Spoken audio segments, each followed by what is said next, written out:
ایک زمانے کی بات ہے، ایک بڑے وسیع و عریض ملک میں جہاں پہاڑ اپنی اونچائی سے بادلوں کو چھوتے تھے اور وادیاں خوشبودار پھولوں سے مہکتی تھیں، وہاں کے بادشاہ کی دو بیٹیاں رہتی تھیں۔ بڑی بیٹی کا نام شہزادی نور تھا اور چھوٹی بیٹی کا شہزادی حیا کہلاتی تھی۔ دونوں بہنیں نہ صرف حسین تھیں بلکہ نیک سیرت، خوش اخلاق اور علم و ہنر میں بے مثال تھیں۔ شہزادی نور اپنی بہن سے 2 سال بڑی تھی۔ وہ نہایت پردبار، سنجیدہ اور عبادت گزار لڑکی تھی۔ شہزادی حیا خوش مزاج، ہنسی مکھ اور شوخ طبیعت کی مالک تھی۔ دونوں بہنیں ایک دوسرے سے بے پناہ محبت کرتی تھیں اور ہر وقت اکٹھے رہتی تھیں۔ محل کے قریب ایک گاؤں آباد تھا۔ اس گاؤں میں ایک بابا رہتا تھا۔ سب لوگ اسے بابا نیک کہتے تھے کیونکہ بظاہر بزرگ، درویش اور نیک دکھائی دیتا تھا۔ لمبی داڑھی، سفید کپڑے اور ہاتھ میں تسبیح دیکھنے والے فوراً یہ سمجھتے کہ وہ اللہ کا ولی ہے۔ گاؤں والے اس کی عزت کرتے، اسے کھانا پینا پہنچاتے اور دعا کروانے آتے، لیکن اصل حقیقت کچھ اور تھی۔ یہ بابا دراصل نیک نہ تھا بلکہ دل کا کالا اور نیت کا گندا انسان تھا۔ وہ اپنی نیکیوں کار شکل کے پیچھے برائی چھپائے ہوئے تھا۔ کئی لڑکیوں کو اپنی نظر کا شکار بنا چکا تھا مگر کسی نے کبھی آواز نہ اٹھائی۔ ایک دن شہزادی نور اور شہزادی حیا اپنی سہیلیوں کے ساتھ باغ میں سیر کرنے نکلیں۔ باغ کے بیچوں بیچ ایک پرانا کنواں تھا جہاں اکثر لوگ پانی بھرنے آتے۔ اچانک وہی بابا وہاں نمودار ہوا۔ اس نے دونوں شہزادیوں کو دیکھا تو دل میں گندی نیت باندھ لی۔ اس کی آنکھوں میں شیطانی چمک تھی۔ بابا نے بہانہ بنایا کہ بیٹیوں، میں تمہیں ایک بڑی امانت کی خبر دینا چاہتا ہوں، آؤ میرے پاس، یہ اللہ کا راز ہے۔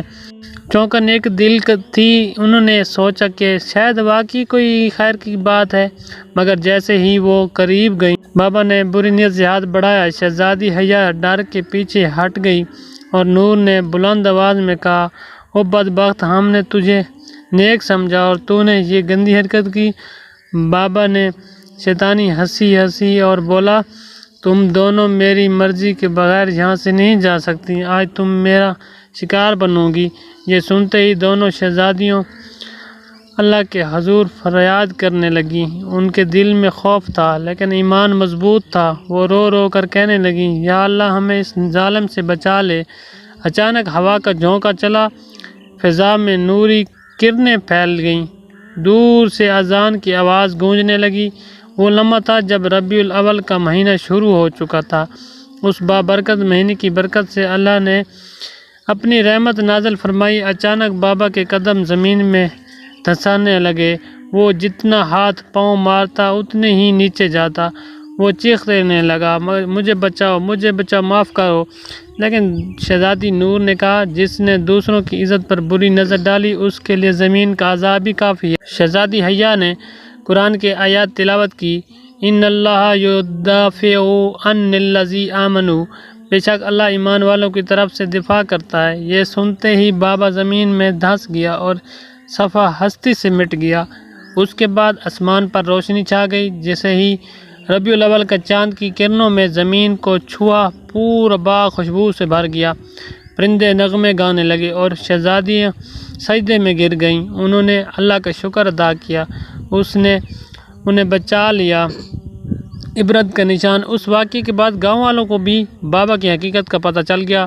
سب نے توبہ کی کہ آئندہ صرف ظاہری شکل دیکھ کر کسی کو ولی نہ سمجھیں گے بلکہ اصل نیک انسان وہ ہے جو دوسروں کی عزت کی حفاظت کرے۔ شہزادی نور اور شہزادی حیا نے اپنے والد بادشاہ کو سب کچھ بتایا۔ بادشاہ نے حکم دیا کہ گاؤں میں تعلیم اور دین کی روشنی پھیلائی جائے تاکہ لوگ نیکی اور بدی میں فرق پہچان سکیں۔ یوں دونوں شہزادیاں نہ صرف اپنی عزت بچانے میں کامیاب ہوئیں بلکہ پورے ملک کے لیے نیکی اور ایمان کی روشنی کا سبب بن گئیں۔